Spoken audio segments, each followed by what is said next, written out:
sabahınız xeyirli, gününüz hər zaman uğurlu olsun mənim əzizlərim. Lider TV-də sizin səhət proqramıdır.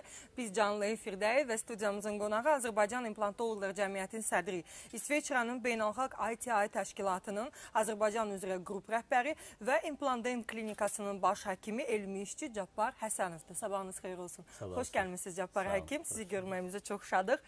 Mənim əzizlərim, bizim həkimə canlı efir vasitəsilə öz suallarınızı verə bilərsiniz. Telefon nömrəmiz 012 510 38 04-dür. Və xatırlatmaq istəyirəm ki, bizim verilişlərimizi canlı izləyə bilmirsinizsə və yaxud hər hansı bir verilişi təkrar izləmək istəyirsiniz, buyurun bizə favorit.tv.az saytında və yaxud da favorit-tv.com saytında baxa bilərsiniz və bizə baxarkən unutmayın ki, həkimlərə öz suallarınızı da yazıb göndərə bilərsiniz. Doktor, yeni səfərdən qayıtmışsınız. Əvvəla xoş gəlmişsiniz və bununla bağlı zəhmət olunsa bizə bir məlumat verərdiniz. Hansı ölkədəydiniz, təşkilatçılar kim idi və iştirakçılar Azərbaycandan başqa, yəni hansı ölkələrdən iştirakçılar var idi? Təbii ki, bu yəqin ki, işinizlə bağlı bir səfər idi. Buyurun. Bilirsiniz, bizim belə səfərlər çox olur. Bəli. Bunlara həm bəzən həm ziyarət, həm ticarət deyirik. Təşkilatçı İsveçrənin bir Siskon deyilən implant sistemi var. Onlar təşkilləmişdi. Azərbaycandan 32 həkim dəvət alınmışdı. Və biz İsveçrənin çox gözəl bir məkanı var. Engelbrek deyilən bir qış qar kurortu var. Oradaydıq və çox gözəl təşkil olunmuşdu səfər. Və bu səfərdə həm istehsalla maraqlı idi. Yəni implantlar necə istehsal olunur, necə onlar hazırlanır, üzəri səthi necə işlənir, orqanizm üçün hazırlanır, qablaşdırılır və s. Əvvəldən axırına həkim onu gözü ilə görəndə biraz daha güvənli olur. Yəni İsveçrə keyfiyyəti hər kəsə məlumdur və artıq bu zavoda gedib baxandan sonra bir daha əmin olsan ki, doğrudan da böyük İsveçrə keyfiyyəti var burada. Hətta onlar bizə hansı dərəcədə tolerantlıq deyirlər. Yəni implantla, deyək ki, onun birləşmələrinin arasında nə qədər məsafə var, boşluqlar olur və olmalıdır, nə qədərə icazə verilir, hansı dəyişikliklərə icazə verilir. Ölçülər millimetrin mində birləri ilə ölçülür. Və o qədər də kontrollar var, yoxlamalar var. Bir zavodda 450 işçi varsa, onun 200-dən çoxu yalnız keyfiyyətə nəzarətlə məşğuldur. Təsəvvür edin ki, 450 işçidən 200-dən yuxarısı keyfiyyətə nəzarətlə məşğuldur. Yalnız 200-ü orada istehsalla məşğuldur. Yəni, bu qədər keyfiyyətə əhəmiyyət verirlər. Və bundan başqa bir də seminar təşkil olunmuşdu. Təbii ki, sırf elmi proqram vardı və ona görə mən həm ziyarət, həm ticarət deyirəm. Qış tətili dövründə həm biraz dincəldik, biraz xizək sürdük. Yəni, siz bu stomatoloqların beynini təmizləyir, həm də rahat olur baxmaq, öyrənmək və bu yüzdən adətən seminarlar bu cür təşkil olunur və bu dediyim kimi həm elm, nəzəriyyə, həm praktik olaraq implantların istehsalı, hansı etapları çəkir, sterilizasiya məsələlərini izah edirlər və hansı şərtlərdə implantın sterilizasiyasına güvənmək olar, hansında olmaz. Yəni, çox geniş bir proqramdır. Bütün bunlardan sonra təbii ki, dediyim kimi həkimin özünün implanta bir güvəni artır və ya implantları seçməkdə ona daha rahatlıq gəlir. Yəni, hansı implanta üstünlük vermək olar və hansı xarakterinə görə, hansı xüsusiyyətlərinə görə. Yəni, maraqlı səfər idi, bir həftə sürdü və bu bir həftədə dediyim kimi həm nəzəri elmi ilə bağlı, həm sırf praktik mühazirələr oldu. İstehsaldan tanış olduq. Biraz da dincəldik. Bəli. Doktor, səfərləriniz maşallah olsun, peşənizlə, işinizlə bağlı çox olur. Necə vaxt ayıra bilirsiniz və maddi tərəfdən çətin deyilmi? Bilirsiniz, təbii burada bu səfərlərdə həm zaman bir məhdudiyyəti var. Hər kəsin bir tutkada 24 saatı var və ya ayda 30 günü var. Bir də maddi tərəf var belə bir problem, amma şəxsən mənim üçün elə də çox problem olmur. Nəyə görə? Mənim üçün ən böyük problem vaxt problemidir. Təbii ki, burada işləyirik, tədrislə məşğuluq, pasiyentlərin müalicəsi ilə məşğuluq və ən azından ayda bir dəfə də xaricə gedirəm. Təbii zaman sıxlığı var və birtəhər eləyib bunu aradan qaldırırıq. Məsələn, sizə bir misal deyim, aprel ayının 24-ü, 26-sı Cenevrədə Dünya Konqresi var. Orada biz qrupla gedirik. Üst-üstə gəlib düşüb, hətta aprel ayında Tbilisdə konferans var. Orada mənim məruzəçimiz dəvət ediblər. Yeni aprel ayında Antalyada bir konferans var, hər il olur Balkan ölkələrinin. Biz orada dəvət ediblər. Yəni, bir ayda 3 dənə mühüm səfər var. Sağa sola baxıram ki, nə edeyim, getmək mütləq lazımdır. Azərbaycanı ən azından təmsil edirsiniz, doktor. Təbii, təmsil edirik. Bəzən belə hallarda bizim cəmiyyət qruplara bölünür və hər üç konferansda Azərbaycanlılar olsun, iştirak eləsin, görünsün deyə 3 qrupa bölürük, hər qrupa bir rəhbər qoyuruq və göndəririk. Mütləq ki, yəni bunları eləmək lazımdır. Yəni gördüyünüz kimi zamanla bağlı problemlərimiz var. Bəli. Maddi biraz fərqlidir. Yəni mənim konferanslara getməyim, müxtəlif tip getməyim var, belə deyək. Məsələn, bir tip konferanslara mən dəvətli olaraq məruzəçi kimi gedirəm. Bu zaman yəni açığını söyləyim ki, mənim bütün xərclərimi təbii ki, üzərinə götürürlər və bu mənim üçün yüngül olur. Təbii ki. Bu zaman yalnız vaxt problemi yaşayıram. Bir çox konferanslara, bir çox seminarlar var ki, dünyada implant istehsalçılarının opinion lider dediyi şəxslər var, həkimlər var. Yəni bunlar necədir? Bunlar yeni implant növləri yaratdıqda, yeni bir ixtira elədikdə, bunları tanınmış həkimlərə verirlər. Bəlli həkimlər var onların siyasında. Onlara verirlər, onlar işlədir və öz rəylərini deyir. O rəyləri əsasən ya o yenilik qalır, davam edir və ya dəyişdirilir. Yəni bir çox, deyim ki, sizə bir Amerika firması var, bir İsveçrə firması var. Bu firmalar üçün mən opinion liderəm və onlar hər dəfə mənə yeni implant növləri verir. Biz onlara baxırıq. Nümunə kimi. Nümunə kimi işlədirik və öz fikirlərimizi söyləyirik. İmplantlar haqqında rəy alırlar bizdən və onları dəvət edəndə mənim maddi problemlərim olmur. Amma bəzən olur ki, sırf mən özüm öz tədrisim üçün, öyrənmək üçün bəzi konferanslara gedirəm. Təbii onlarda bütün xərclərimi özüm ödəyirəm. Gördüyünüz kimi biraz qarışıqdır və yolu veririk yəni. Problemlər o qədər yaşamırıq. Doktor, implantların keyfiyyətindən də zəhmət olmasa biraz tamaşaçılarımıza məlumat verək. Yəni hansı keyfiyyət kriteriyaları var və bildiyimə görə siz məhz özünüz İsveçrə implantlarına daha çox üstünlük verirsiniz. Düzdürmü? Yəni keyfiyyət baxımından bunlar daha həm möhkəmdirlər, həm də ki daha yaxşıdır bir sözlə desək. Buyurun, zəhmət olmasa. Bilirsiniz, dünən elə bir pasiyentimiz vardı. Həm də özü həkimdir. Bilirsiniz, yəni bu sümük atmayanda biz sümük köçürmə əməliyyatları da eləyirik. Amma onda digər bir problem də vardı. Biz sümük köçürə bilmədik. Amma çıxarılmış dişin yerinə çox qısa bir implant qoyduq. Hətta implantın ətrafında biraz boşluqlar da qalmışdı. Yəni sümük yox idi. 4 ay keçdi. Biz onun dişlərini də hazırladıq. Təkrar rentgen eləyəndə həkim özü belə, yəni həkimdir, bilir, rentgendən də başı çıxır. Hər iki rentgeni görəndə hiss elədi ki, implantın ətrafında yeni sümük yaranıb. Yəni bu doğrudan doğruya, bu yalnız mən sizə açığını söyleyeyim ki, çox nadir nümunə implantlara aiddir ki, ətrafında implant yaradır. Sümük yaradır. Sümük yaradır, bəli. Yəni belə deyək, bəzi implant var ki, ətrafında sümük əriyib gedir. İmplant var ki, nə yaratmır, nə əritmir. İmplant da var ki, ətrafında sümük belə yaranır. Yəni bu, mənim gözümdə bu inqilabi bir şeydir. Yəni olmayan bir yerdə bir sümüyün yaranması doğrudan böyük bir irəliləyişdir. Məlumdur ki, bu İsveçrə implantı idi. Mənim ən çox güvəndiyim İsveçrə implantı idi. İmplantların keyfiyyətini necə görürük, nədə görürük? Birincisi, mexaniki möhkəmlik. Bir implantın diametri 3,5-4 mm olur adətən. Və bu 3,5-4 mm-in içərisində vintlər olur, bunun içərisində boşluq olur, əlavə bir detal onun içərisinə keçir, altı bucaq olur və s. və ilə axıra. Yəni 4 mm nədir ki, onun içərisində bir boşluq yaradasan, ora başqa bir detal birləşdirəsən, o detalın içərisində bir vint keçsin, bağlansın. Bütün bunları eləmək üçün böyük mexaniki davamlılığa malik materiallar lazımdır və işlər görmək lazımdır. Bir dəfə mən o zavodda olanda çox incə bir detallar belə mənə göstərdilər. Yəni çox diametri gözlə görünməyə belə çətin olan həlqələr göstərdilər. O bizim alətlərin uc hissəsinə keçir, implantı yaxşı tutmaq üçün. Mən dedim ki, yəni bu qədər mi siz dəqiqliklə işləyə bilirsiniz? Dedi, hətta bu gördüyün həlqənin üzərində deşiklər belə açmaq imkanımız var. Yəni gözlə görünməyən bir şeyin üzərində belə deşiklər aça bilirlər. O qədər dəqiqlik var. Və bu yüzdən onlar təbii ki, bu qədər keyfiyyət eləyə bilirlər. Bu implantların bir-birinə keçməsi, uzun illər problemsiz olaraq mexaniki cəhətdən boşalmaması, o vintlərin boşalmaması, vintlərin konus şəkilli hazırlanması ki, bu boşalmır, illər keçdikcə möhkəmlənir. Orada boşluq qalmır, bakteriyalar yığılmır. Yəni bunlar hamısı sırf mexaniki baxımdan implantların özəl xüsusiyyətləridir ki, bunu təbii ki, hər sistem eləməyə çalışır və nə qədər buna qane olursa, bilmirəm, amma hər halda bütün sistemlər bunu o qədər də yüksək səviyyədə eləyə bilmir. Yenə də qayıdım ki, yəni dünyada bəlli sayda implantlar var ki, bunu eləyə bilir.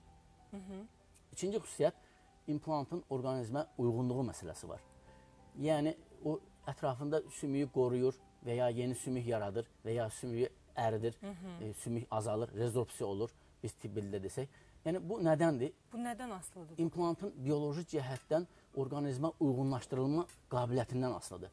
Yəni implant nə qədər bioloji cəhətdən passivləşdirilirsə və ya bio-uyğunluq yaradıla bilirsə implantın səthində, orqanizm bunu tam özününki kimi mənimsəyir. İmplantdan imtina məsələsi var. Rusca bu termini çox tez işlədilər, attorjeniya deyirlər. Yəni orqanizm implantdan niyə imtina edir? Onu özünki saymır. Və ya o qədər yaxın qəbul edir ki, implantı hətta belə qorumağa çalışır. İmplantın ətrafında yeni boşluqlarda belə bir sümük yaradır ki, bu implant burada qalsın. Sanki hərdən işlədilər bu termini. Deyir, orqanizm implantı sevir.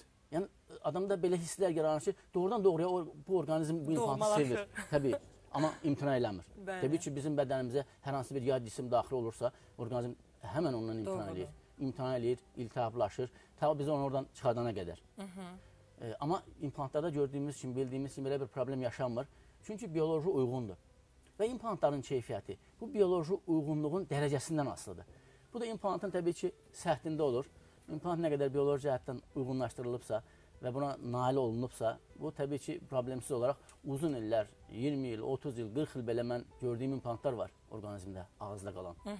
Çox gözəl. Mənim əzizlərim, əgər gözəl dişlərə sahib olmaq istəyirsinizsə, buyurub İplanda klinikasına gələ bilərsiniz. Hər zaman söyləyirəm ki, keyfiyyət baxımından ən gözəl, mən deyərdim, ən təmiz klinika məhz bu klinikadır. Çünki bu klinikada çox gözəl mütəxəssislər çalışırlar. Başda təbii ki, Cabbar həkim olmaqla. Yəni, bir daha xatırladıram.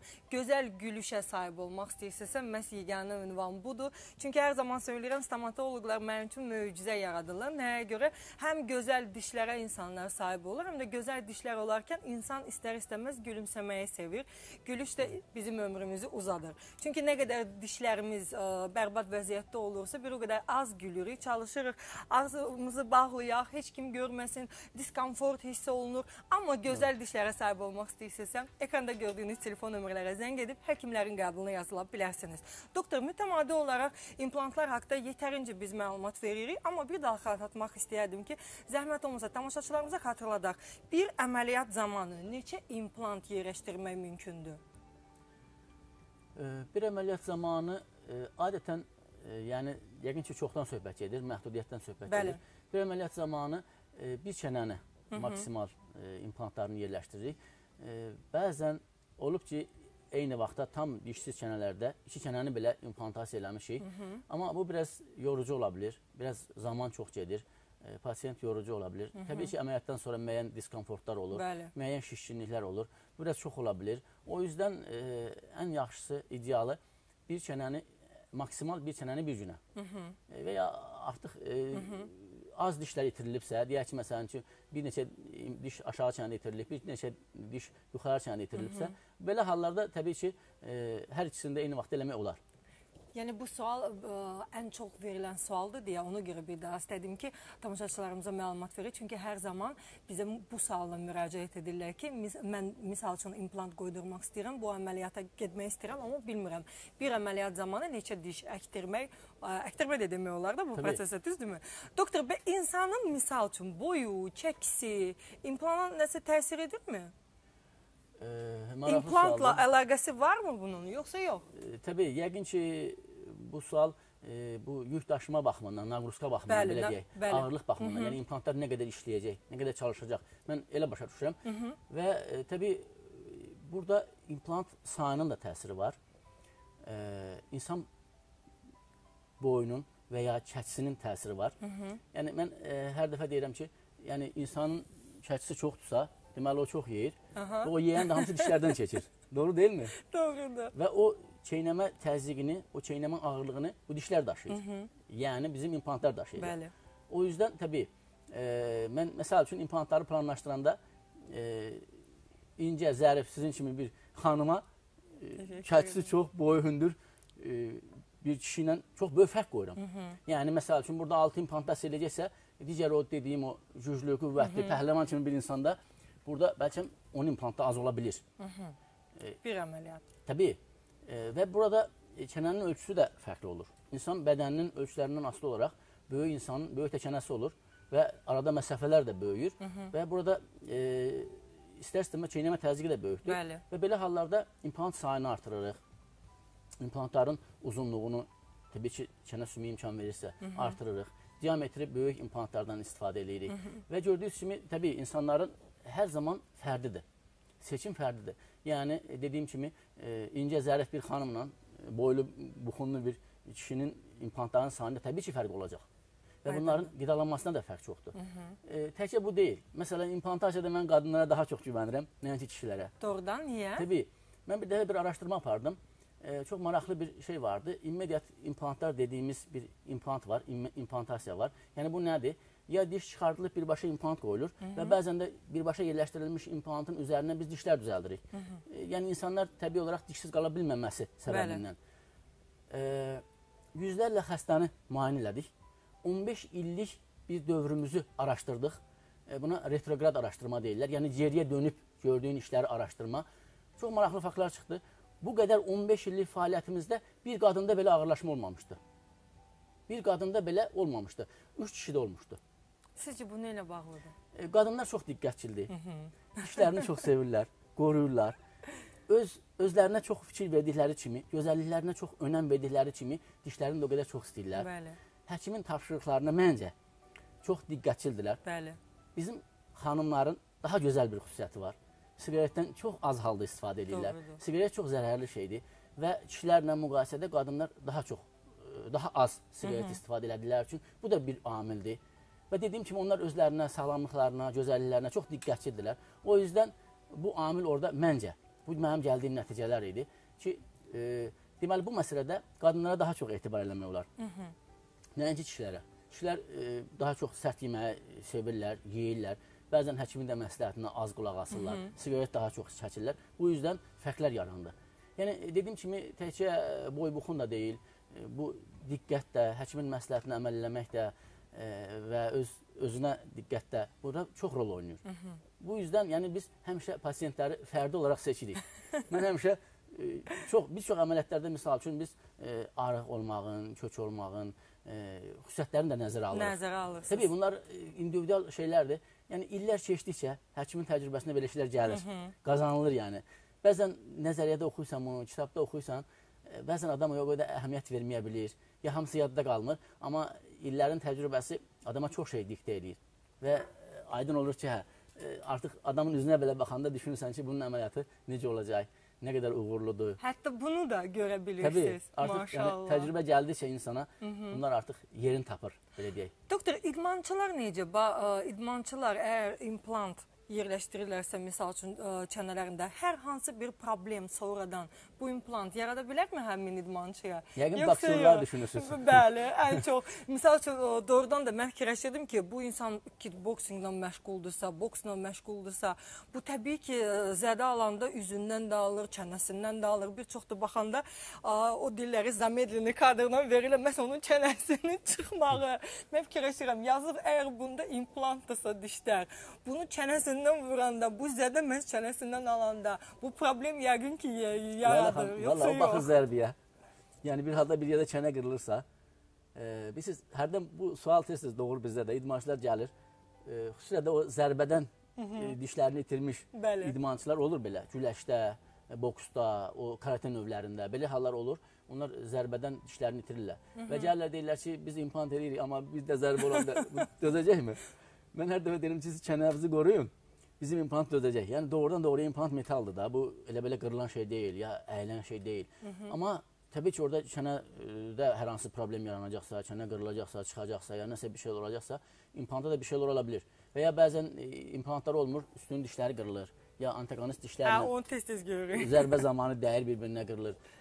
Təbii bu idmanla bağlı bu implantlara deyil təkcə, təbii dişləri də qorumaq lazımdır. Bilmirəm, amma indi hər halda boksora çənəyə qorur, necə demək olar? Bu biraz çətin məsələdir, çünki özü vurmur, o birisi vurur. Bəli. Amma belə şeylər var, yəni təbii ki, idmanda belə zədələr ola bilir. Və bu yüzden də dediyim kimi implantlar çox möhkəmdir və çənə sümüyünü, hətta bəzən o çox atrofiyalaşmış çənələr olur. Yəni dişlərini insanlar çıxardır, uzun illər çəkir. Bəli. Çox nazik belə çənələr olur. Bizə deyirlər ki, implant qoydursaq bu çənə qırılmaz. Mən deyirəm ki, yox. Tam tərsinə. Tam tərsinə. Yəni biz çənəni sanki bir bağlayırıq bir metal bir qövsünə və sanki bir qoruyucu kimi möhkəmləndirilir çənəni. Yəni bu çənəni qoruyacaq. Bir də istənilən halda çənə sümüyü funksiya alanda, çeynəmə təzyiqi düşəndə çənə sümüyü daha da möhkəmlənir. O orqanlar əriyib, itib, azalır ki və çənə sümüyü də onda azalır ki, çeynəmə təzyiq almır, işləmir. Buna hətta elmdə belə bir şey var, tənbəllik atrofiyası deyirlər. Yəni çox sadə bir şeydir. Bir qolumuzu yanımıza bağlasaq, bir qolumuzdan işləsək, 3 aydan sonra açsaq, görəcək ki, bu qolumuz, bu əlimizdən daha böyük kimidir. Çünki işlədi, böyüdü. Çənə də belədir. İşləmirsə, təzyiq gəlmirsə, sümük əriyib gedir. Amma təzyiq gəlirsə, sümük daha da artır. Məsələn, anadan gəlmə dişsizliyi olan uşaqlar olur. Onlarda çənə inkişaf eləmir. Çənə əzəlləri işləmir deyən, çənə də inkişaf eləmir, formalaşmır. Əvvəl deyirdilər ki, məsəl üçün uşaqlara implant qoymaq olmaz. Amma indi belə təcrübələr var, belə elmi araşdırmalar var ki, təbii, lazımdır. Neçə yaşdan? Ruslar deyir, ne można, нужно. Нужно. Neçə yaşdan doktor? Üzr istəyirəm. Lap kiçik yaşlarından belə. Bilirsiniz niyə? Çənənin inkişaf eləməsi üçün, böyüməsi üçün ona çeynəmə təzyiqi gəlməlidir. Əzəllər onu dartmalıdır. Yenə həmin o işləmək məsələsidir, işləməlidir. Əgər bu gəlmirsə bu təzyiq, diş yoxdursa təzyiq necə gələ bilər və əzəllər də işləməyəcək. O yüzdən müvəqqəti implantlar yerləşdirib həmin uşaqlara, onlara müvəqqəti dişlər düzəldirik daha doğrusu və çənəni işləməyə vadar edirik. Ona biz çeynəmə imkanı veririk. Və uşaq çeynəyirsə, artıq çənə inkişaf eləməyə başlayır. İnkişafdan qalmış çənə belə başlayır təzədən böyüməyə, öz inkişaf yolunu getməyə. Və təbii ki, bu mütləq həkim nəzarətində olmalıdır. Mütləq zaman-zaman bunlar dəyişdirilməlidir. Və görürsünüz ki, bu belə bir funksiya, belə bir implantlar hətta bu çənənin inkişafına belə səbəb olur. O yüzdən bunların belə bir rolu var. Çənənin işləməyinin, bu atrofiyanın qarşısını almağın, hətta dediyim kimi o inkişafdan qalmış belə bir çənəni inkişaf elətdirmək imkanları var. Doktor, bu cür əməliyyatlardan sonra implant qoydurulur, bu əməliyyatdan durulur və pasiyentlər güzgüdən, misal üçün, öz dişlərini görürlər. Onların təəssüratları təbii ki, sizinlə bölüşürlər, düzdürmü? Razıdırlar.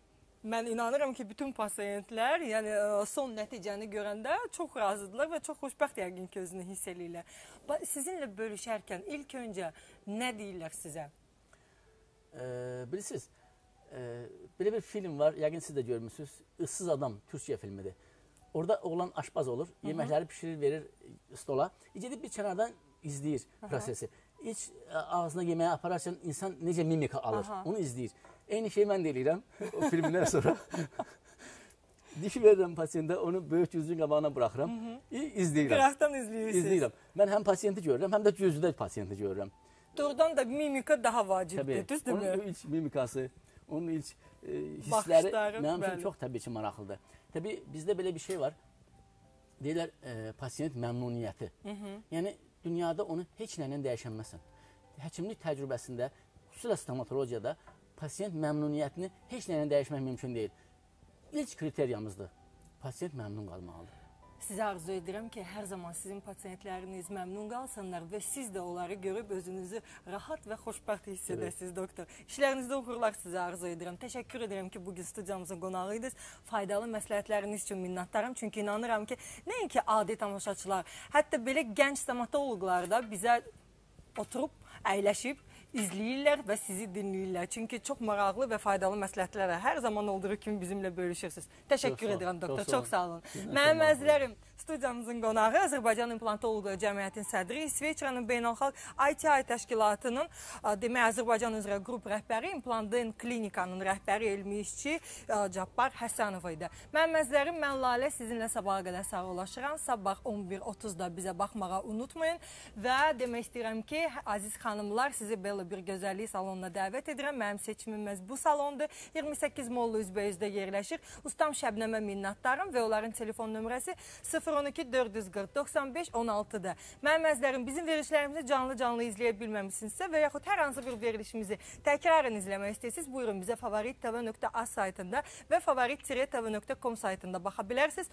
Unutmayın ki, həkimlərə suallarınızı da yazıb göndərə bilərsiniz. Sağ olun, Allah amanında, salamat qalın.